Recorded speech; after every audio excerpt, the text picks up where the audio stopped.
durant le conclave. D'abord, cet extrait de votre discours d'ouverture, vous dites, au début de mon intervention, j'ai diffusé une vidéo d'un responsable d'un parti politique qui avait boycotté le double scrutin législatif et municipal du 9 février 2020. Vous poursuivez en disant, je suis surpris aujourd'hui de constater que certaines personnes en quête de notoriété ou des intellectuels éparpillés développent des thèses ou des arguments fallacieux laissant croire que ce parti politique peut présenter un candidat à l'élection présidentielle. Et vous terminez de manière très autoritaire en déclarant « Je voudrais être clair à ce sujet, et je le dis d'autorité, le parti politique qui avait boycotté le double scrutin législatif et municipal du 9 février 2020 ne peut pas être candidat à l'élection présidentielle. » Monsieur le ministre, dites-moi, pourquoi ne pas laisser les institutions compétentes et l'ICAM et le Conseil constitutionnel se prononcer sur les présidentiables? Est-ce que c'est vous qui organisez les élections? Est-ce que c'est vous qui déclarez la liste des candidats recevables ou irrecevables? Bon, tout le monde peut poser cette question, mais parfois il faut balayer le mensonge et recadrer les gens qui sont de mauvaise foi et qui ont pour souci de perturber la conscience des Camerounais.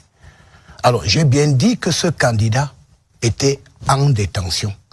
Le chef de l'État, le président Paul Biya, comme c'est le champion de la démocratie, a ordonné l'arrêt des procédures pour que ce politicien sorte de prison et qu'il rentre dans les institutions de la République. Alors, la politique, c'est pas dans la rue. Et le chef de l'État l'a libéré. Et je peux vous dire sincèrement que si le chef de l'État cherchait à peut-être recueillir les avis des uns et des autres, bon, les gens vont dire il faut qu'il soit en prison. Mais le chef de l'État était conscient que c'est un homme politique et qu'on lui donne la chance de venir dans les institutions. Il a été libéré pour aller aux élections parce qu'il y avait à l'horizon le scrutin législatif municipal du 9 février 2020. Alors, il a été même accompagné par les autorités administratives. Donc j'ai dû parfois garder les préfets, les sous-préfets pour aider les militants de ce parti à constituer les dossiers. Il y en avait qui ne savaient même pas comment constituer les dossiers pour aller à une élection. Et nous avons fait notre travail. À notre grande surprise, lui-même, il décide qu'il ne va pas aller aux élections. Et il tient un point de presse où il dit « Je suis pleinement conscient que faute de prendre part à ce scrutin, mon parti ne peut pas présenter de candidat à l'élection présidentielle. » Alors à ce niveau-là, je crois qu'il a été clair. Donc, quand je commence la conférence du gouverneur, je fais diffuser ses propres propos pour clore le débat. Mais ce monsieur était le début et la fin de son propre problème en disant que pour avoir boycotté, moi, je ne prends pas parti aux élections.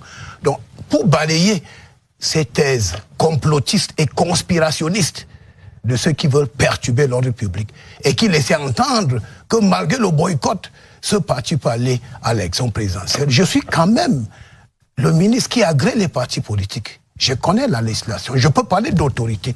Alors donc je dis, je parle d'autorité. Ce parti politique qui a boycotté le double scrutin ne présentera pas de candidat. Mais toutefois... Mais ce serait bien si c'est l'ICAM ou le Conseil constitutionnel qui se prononce en dernier ressort qui tenait ce discours-là. Pourquoi vous n'attendez pas? Les événements... Vous ne faites pas confiance en l'ICAM et au Conseil constitutionnel? J'ai fait confiance, mais les événements m'ont donné raison. Ce monsieur lui-même, il s'est accroché sur un petit arbre pour présenter sa candidature. Donc, ça veut dire que les événements m'ont donné raison. Il fallait balayer le mensonge et la manipulation. C'était ça le rôle. Puisque vous laissez les gens rêver et on montre les gens en disant que je veux présenter un candidat. Et on prépare les gens vers une insurrection qui ne dit pas son nom. Que mon parti va... Non, je dis que non. Il ne doit pas vous tromper. Et c'est un homme de droit. Et je m'adresse à lui. Et à la fin de mon propos, qu'est-ce qu'il a fait? Il allait s'accrocher quelque part. Et la vérité a triomphé. En tout cas, la vérité, on va dire au plan strictement légal, va nous parvenir d'Elections Cameroun et du Conseil constitutionnel.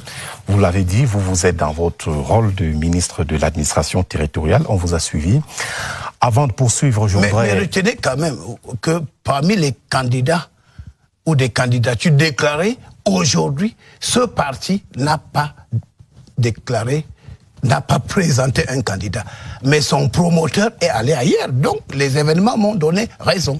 Donc, il fallait donc balayer le mensonge et la manipulation en disant la vérité. Et les autres feront quand le moment viendra. Attendons la suite et la fin du processus. Tout à fait. Et en attendant, regardons... Qui ne changera pas grand-chose. On n'en sait rien. En attendant, regardons cet élément d'actualité de la semaine. Il s'agit du dépôt